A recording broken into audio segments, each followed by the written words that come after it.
Right, well, there's a lot of wires in there, and just about all of that is going back in again. Try and fit it in that.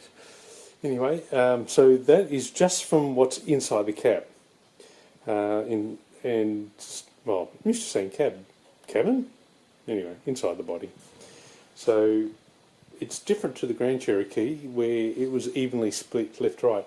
This is nowhere near compact. That's basically one harness. That's it. These are multiple harnesses. There's, well, some minor ones there. Most of them are joined together, so it's going to be a lot of spaghetti, but that makes it easier to lay out too. You're not wondering what connects to what. Everything's been labelled, of course. This is just what goes around the engine bay, but not on the engine itself. I'll explain that a little bit better in a minute. So what is left for the wiring is what's physically on the block itself and the transmission. So like air conditioning, compressor trigger, or your injection alternator, that sort of thing. So none of this connects to the body anymore. So if I take I think it's 6 bolts, there's 2, I think there's 1 up the back out, and then the transmission cross member, exhaust and all that's still got to come out. This whole lot drops down, engine and transmission is one unit, so it'll go out through the bottom. So the good news is, and I'm desperate for moving the engine back once, it's also way better for balance. So now that we've got a lot of the heater hoses and block and everything that comes, that's what these are, that's what comes off the block. This is, I believe, what controls your short and long intake runner depending on the revs. I've got a good, the padding's pretty thick here and probably won't run it up that high, but a good, 90 mil or at least 3.5 inches there that I could move back. But this also, as you can see, goes back way further under there, so it'd be pretty easy to notch that in, and then really everything can go back. Let's see if I can do this one-handed. Oh, a good 6 inches or 150 mil. So I can easily place this harness on the other side of that plate, and that protrusion is only there to support the engine harness basically. So, and I think it just screws off. Yeah, it just screws off. So it's not a problem either. And this doesn't even need to be here because the body one is not needed to be a structure, unless I'm allowed to turn it into a unibody. But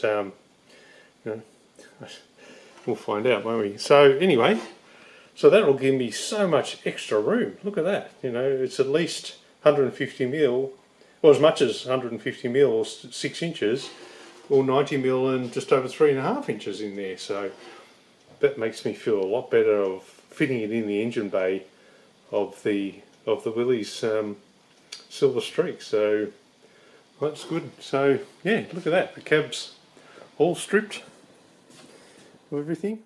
That's the next big thing, is working under the floor. So exhaust, the fuel tank, which goes right under that whole under seat area, then drive shaft, then the rear suspension go down, and then the whole, I'll take out the front suspension and move that. But I did notice there was more damage than I realised. I suddenly saw that the angle of this tie rod comes forward. I'm thinking, that's not really, it's weird that that's not in line with the rack. Normally they, OME, have it as straight as possible. Yet this one slopes backwards. So I measured it up, and the control arm to the firewall is 60 mil which would be, well, let me have a quick look to save me doing in my head. What's that, 2¼ inches or something? Nearly 2½ inches. 2 3/8 difference left to right, and look how much that's sticking out. This is the subframe that just bolts in on this side, and look how much is sticking out on that side. Very little. So the subframe has been twisted in the mounts, so you're looking at 30mm there, or 1¼ inch, and here you're only looking at 12mm or ½ inch. So you can see there's probably a little bit of a tilt to those bolts there. That could easily be fixed on a frame rack, don't get me wrong, but at least it's good to know that it was actually, it would have been a surprise had I been trying to put it on the road and think, oh yeah, just swap some bolt over components. It wouldn't have gone that easy. I don't think the subframe's actually twisted at all. I've looked at it, I'll know more once it's down, but I think it's all in the mounts have been tweaked and allowed to push that, and I can't find any damage at all to the suspension or the arms. They're all perfectly aligned. So, well, there you go. Anyway, progress. Well, there you go. It's out. Easy. I was able to knock the bolt back this way just enough. I got in here with a cut-off wheel, took the head off, and look at the angle of that bolt. That's pretty impressive that it bent that far without breaking, and being a 10, which is I think an Imperial grade 8, somewhere around there.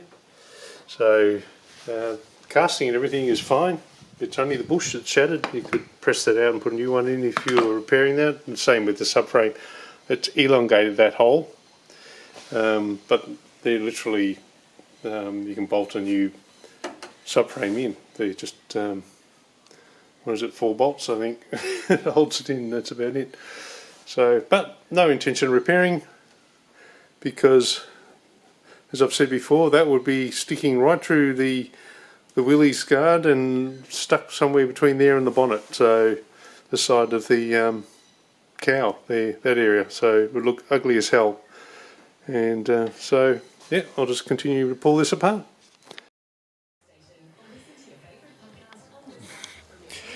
Utilising the old shopping trolley bases that I modified to pull the donor apart, and I'm just about,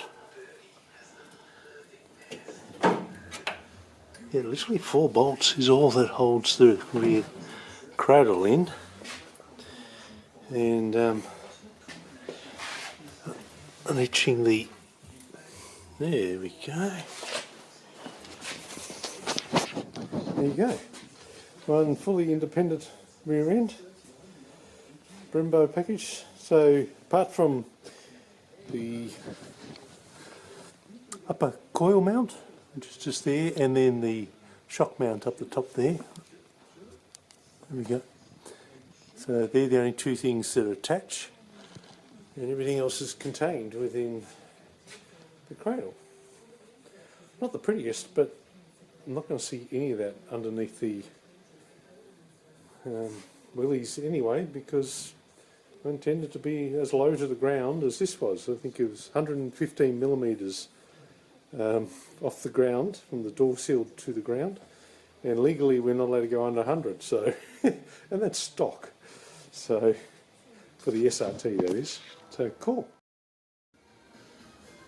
Just got the fuel tank out. Had to drop the whole rear suspension because I couldn't get my fingers up. There's a the vent hose. It goes up to the charcoal canister. Couldn't get my fingers onto it. Even after I load it, and it would jam up on part of the suspension. So you couldn't. I think it was a sway bar or something. So you couldn't quite get onto it. I tried with different picks and everything to try and press that stupid thing, make it pop out.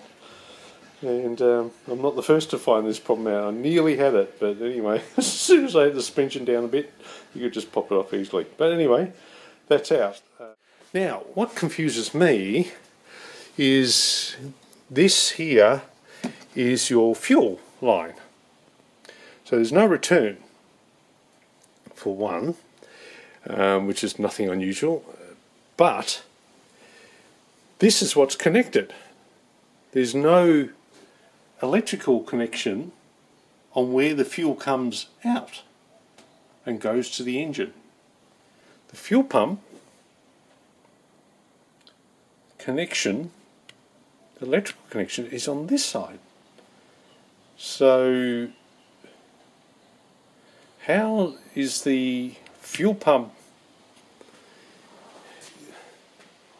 moving things over to the other side? The internal hose? It's a puzzle. I think I'm going to have to pop them out. And I've just pulled out both of the units. So fuel pump this side, you can see the fuel pump, but there's also a level sensor in there. You can see the, maybe you can see the float. Anyway, trust me on that. There's a float in there, and the fuel level sensor, there's two of them, because there's also one on this side. This works on a siphon system. They call this a jet siphon. So, talk about complexity. That's the primary side, and it will not draw fuel out of that side, even though both sides are connected, as in fuel can slosh from one side to the other, and it says so, until this side is empty. The computer sees this all the way down, and this doesn't run on ohms resistance values. It is, when it's full, it is 0.5 volt. When it's all the way down and empty, it's 4.5 volts. And this is on the later model, so the second generation of the 300s rather than the earlier 300Cs, etc., which had two fuel pumps, which would have been actually a lot simpler.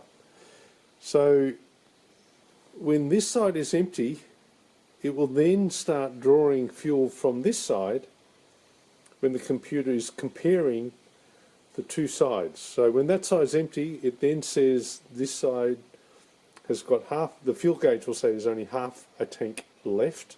It'll start drawing out what they call the primary side, which then transfers the fuel back to this side, out of here, and then goes up to the engine. Oh my goodness, wow. Ooh, last piece that I'm keeping, I guess. There'll be plenty more chopped away, like all that. But as far as mechanical, last piece is about to come out, so that's pretty cool. It's the engine transmission combination. I'll drop it as a whole. I've just about to lift this up, and then I think I might unbolt the subframe and drop that out, and then put a transmission jack under, so I make sure I keep it level this way, because it's very difficult to stop the back end going doop when you can't lift more towards the rear. Even putting a low level on it, I find it very difficult to find the balance point, especially when you've never lifted it before. Anyway, so yeah, another big step. So anyway, take the subframe out, and then I'm hoping then just to lower the whole thing down onto one of my shopping cart trolleys and roll the thing out, even if I just lift this up and out of the way. Just slowly loading.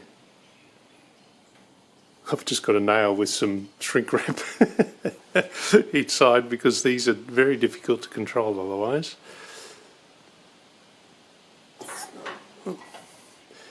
And this is still not much better, so down a bit on the front, and it's going to puke more. And then I come around. I think it's safer to be this far back anyway. And then lower it down a bit more. You can see I've already started. Lower it down a bit more. This one is also a little touchy as soon as you twist it. Here we go, come on, go on. Here we go, go down a similar amount. And then go back to the front.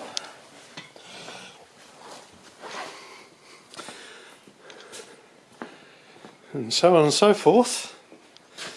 I'll get it out. Alright, well, that was without incident. So when things go to plan, always great. So I've just lowered it all the way down bit by bit. As you saw, it only took a couple of minutes. And so what I'll do now is I'll remove these engine mount bolts. I hope to reuse that. I possibly be maybe using the top half of this, but I have no need for these open pockets for the old lower control arms, because I'll be going double wishbone setup. So none of that will be needed. I will utilise this with all the dampening that the factory one there provides. They're a good isolator, a nice big one, so it might even be a hydraulically filled one. I haven't researched it at all. So yeah, looking good, looking good.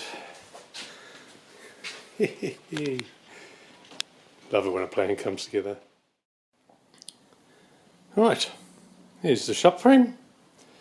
So I might see if I can use those pockets that the big rubber engine mounts sit in, and integrate those into the Willys chassis.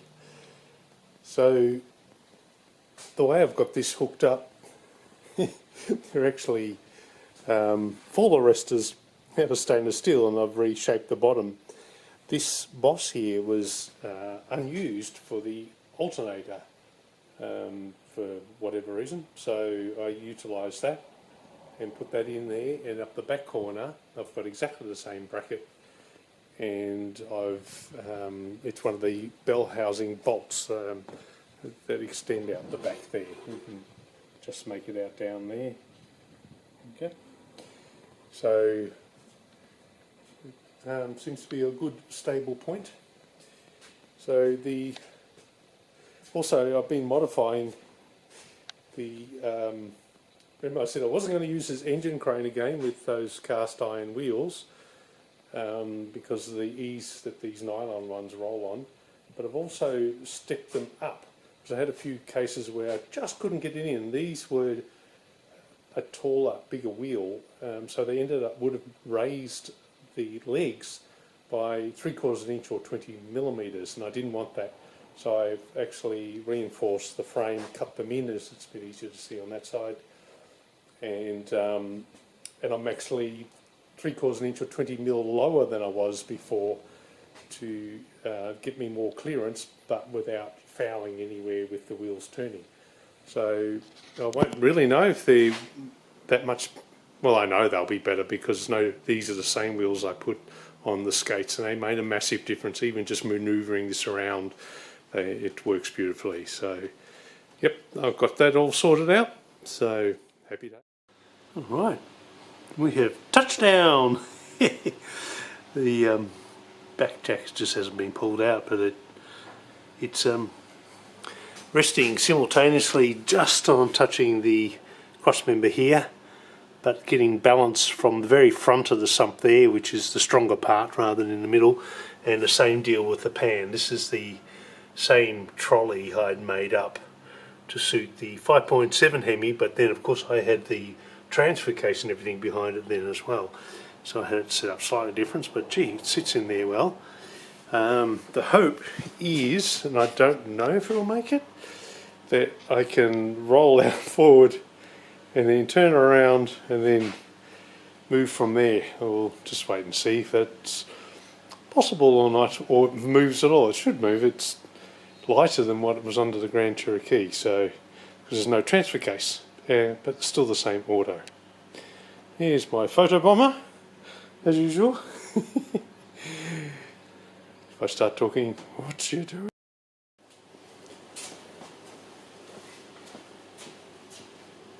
Rightio. Oh yeah.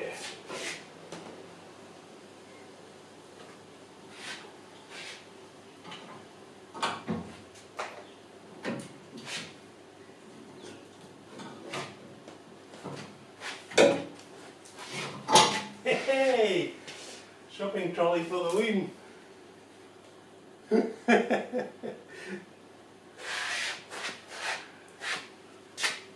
Man, they must engineer these things. Where else? Look at that. Doesn't look too big like that, does it? Sitting down on the ground. There you go. Winner, winner. I'm loving this. Oh man. Proper planning. Produced perfect. Oh, I can't think of another P. Perfect performance. There you go. Proper planning provided a perfect performance. Oh, got another P in there.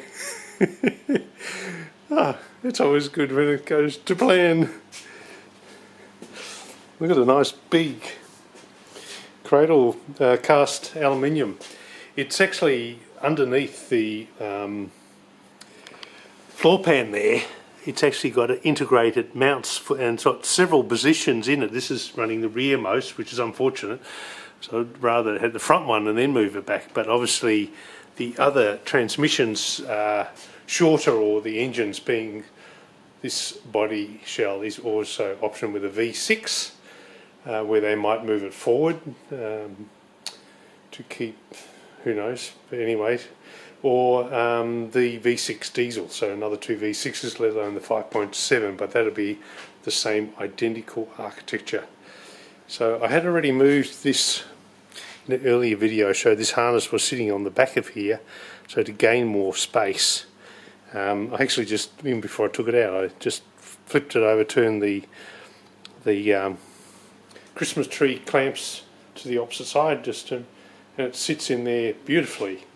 So my real hope is I can get this nice and close to the firewall. So this is what I'm talking about. If I remove that, it's just all spot welding. So all this is coming off and going. So it'll be just a flattish firewall in there, ready to take a chassis that will come out from underneath the floor. So, well, that's the hope anyway. We'll wait and see. So. Yep, good progress. I'm happy.